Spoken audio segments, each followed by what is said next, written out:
Depuis quelques mois, on peut observer comment nos médias principaux font tous à l'unisson la pub pour l'implantation dans le corps humain de la puce RFID, c'est-à-dire de la puce d'identification par radiofréquence. Ce faisant, on accentue les avantages apparents de cette technologie. Des reportages télévisés présentent des domaines d'utilisation où la puce semble être une bonne idée, comme par exemple en tant que bracelet pour des patients, dans un ticket de parking, pour l'identification des animaux domestiques, dans des permis de conduire, en tant que moyen de paiement au bar ou au centre de fitness, ainsi que dans la logistique, de la confection et dans l'alimentaire. Pour créer un impact médiatique, des journalistes se font même implanter une puce RFID en direct devant la caméra, apparemment pour vaincre la réticence des téléspectateurs. Depuis peu, les enfants sont devenus à leur tour le groupe cible de ce formatage d'opinion médiatique. C'est ainsi que la chaîne de télé allemande pour enfants, Kika, fait de la publicité dans son émission « La Terre parle à l'avenir » pour la technologie transhumaine,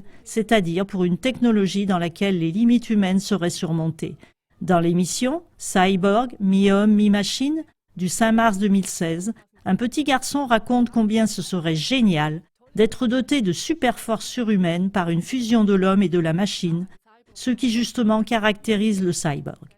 Le présentateur de l'émission, Felix Schreiber-Decker, considère que ces perspectives d'avenir sont assez cool.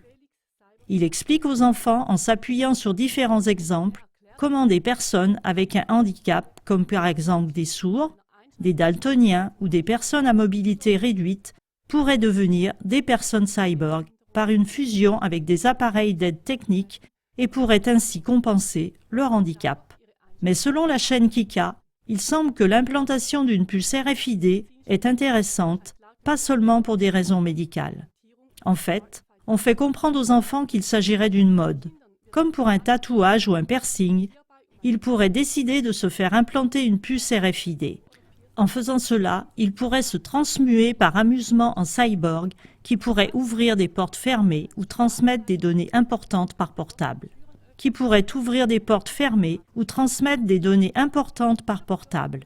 Pour faire cela, on devrait seulement avoir 18 ans et pour des enfants plus jeunes, le présentateur Félix a dit qu'on aurait simplement besoin du consentement des parents. L'ordinateur personnifié nommé Lisa donne une réponse très révélatrice à la question de savoir jusqu'où cette technologie s'étendrait à l'avenir.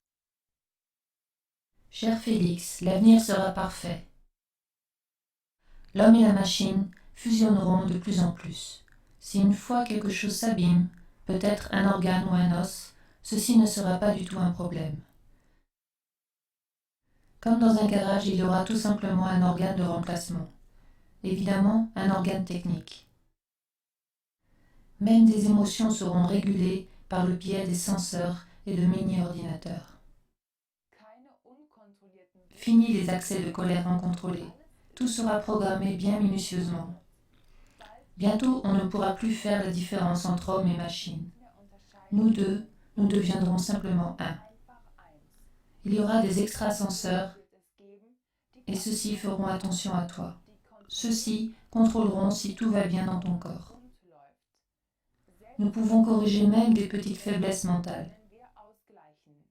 Pour faire cela, il y aura des méga-processeurs à grande puissance dans la tête.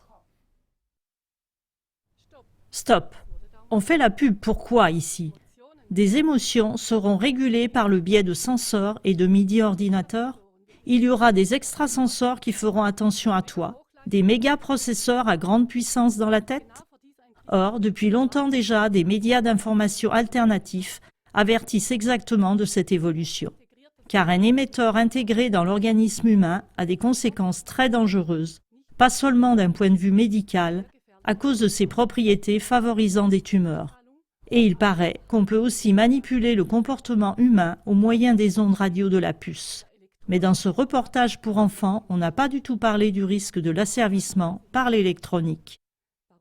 Pourquoi alors les médias principaux travaillent-ils quand même avec une telle intensité à rendre l'utilisation de la puce RFID aussi attrayante à la population et maintenant aussi aux enfants? Dans notre émission, ZDF fait la pub pour la surveillance totale par puce RFID du 18 mars 2016 nous avons montré l'agenda des stratèges du pouvoir global qui ont pour but de construire une dictature mondiale unique, englobant et contrôlant toutes choses à l'aide de la technique de la puce RFID. Le droit à l'intégrité physique qui est inscrit dans la loi ainsi que l'absence du consentement de la population empêche encore que l'implantation de la puce devienne le standard général. Aidez-nous en diffusant nos émissions explicatives afin que cela reste ainsi. Merci beaucoup. Vielen Dank.